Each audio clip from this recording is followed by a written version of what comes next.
Hello, hello, hello, and welcome to this edition of A Quick Pint. Now, today I'd like to answer a question which came up in response to my recent videos on the evidence of decline in IQ, which is the consequent likely collapse of civilization, which is the idea that AI, artificial intelligence, will increase, will deal with this problem, will mean that civilization will be able to be sustained and will carry on, and that secondly, genetic engineering will allow us to deal with this problem and reverse it and become more intelligent, and so civilization won't collapse. Now, I dealt with this last night's Jolly Heretic, but for those who didn't watch it, I want to look at it again. First of all, with regard to AI. Artificial intelligence, what we're talking about is computers, and what we're therefore talking about is something that is reliant on the global IT system. The global IT system is itself reliant on economic supply chains.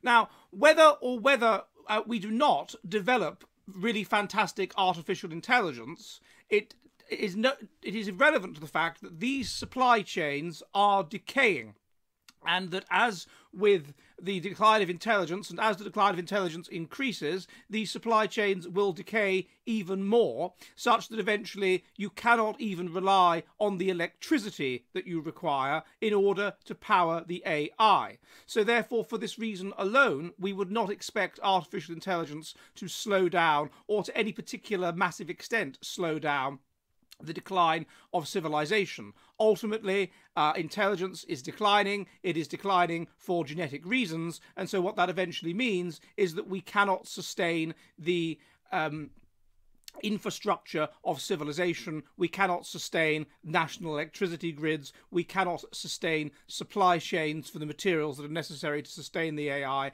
We end up in a situation like you have in parts of the world now, where there is no national electricity grid because it's so unreliable, and all electricity has to be powered by individual generators and so forth. And so it really isn't possible for AI to do very much in that context. It requires a very complex infrastructure. The infrastructure is predicted to decay, and although there might be a degree to which AI could come up with interesting ideas which slow down the decay, it is impossible that it will completely overcome the decay, because ultimately it is reliant on those infrastructures. The second idea is that there would be genetic engineering, that intelligence is in decline for genetic reasons, but we can intervene and we can make sure that people that are more intelligent have more children, or manipulate their genes, manipulate people's genes so that they have more intelligent children, and all of this sort of thing. This seems to be most improbable. The situation in which that would have to happen would be a situation in which people were highly group-oriented and deeply concerned about the good of their species, or the good of their group, and in which they were also not particularly religious, and they didn't have certain religious ideas about the sanctity of life and that sort of thing. That is when this would work. And that period, that optimum balance, which perhaps was there 100 years ago, has now gone. We are in the grip of a highly individually oriented society, in the sense of being focused on individual moral foundations based around harm avoidance and equality.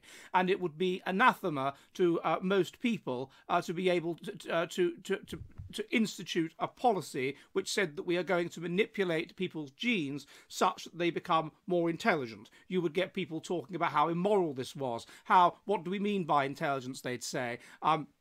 Surely we should have a diversity of different viewpoints, including those from the non-intelligent. Surely intelligence is just a horrible imperialistic way of imposing evil right-wing Nazi policies and whatever. So in that kind of highly group-oriented mania, there is no way you could institute the kinds of policies that would be necessary. Secondly, what's happening in terms of the breeding patterns is that if you control for intelligence, the main people that are breeding are basically people that are conservative religious types.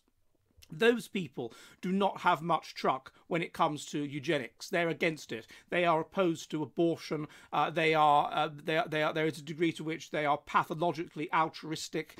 So they wouldn't be interested in this kind of thing either. They would be opposed to eugenics. They would want to let God's will occur, and not to interfere with God's divine plan. What you would need would be irreligious, yet highly rational people, and those people are a tiny minority at any given time.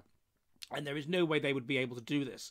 Thirdly, even if it wasn't done via genetic engineering and it was done by more classical eugenic measures, well, you'd have to make sure that a third of the population essentially didn't pass on their genes every generation, anyone below the IQ of 92, just to break even.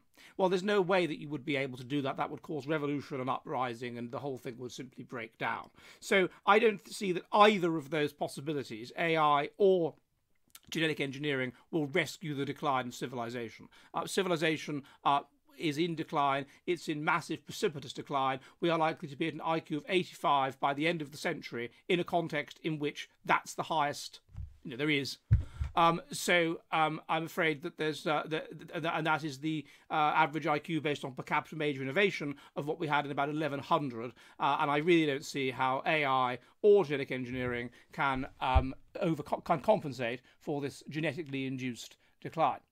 Hello, hello, hello! The Jolly Heretic is an online public house which meets on Mondays and Thursdays at 7 p.m. UK time, 2 p.m. New York, in which we discuss the kind of based, fearless science which is increasingly expunged from our woke, joke universities. If you would like to help the Jolly Heretic public house, and there are many ways you can do so, please, please, please become one of my patrons on Subscribestar. Also, if you want to, you can donate to the channel using Odysee and Entropy, and you can also purchase Jolly Heretic merchandise, such as shirts and mugs. All of the links are in the description. Again, I'd be most violently grateful if you could assist the Jolly Heretic Public House, and I will see you all soon, and goodbye!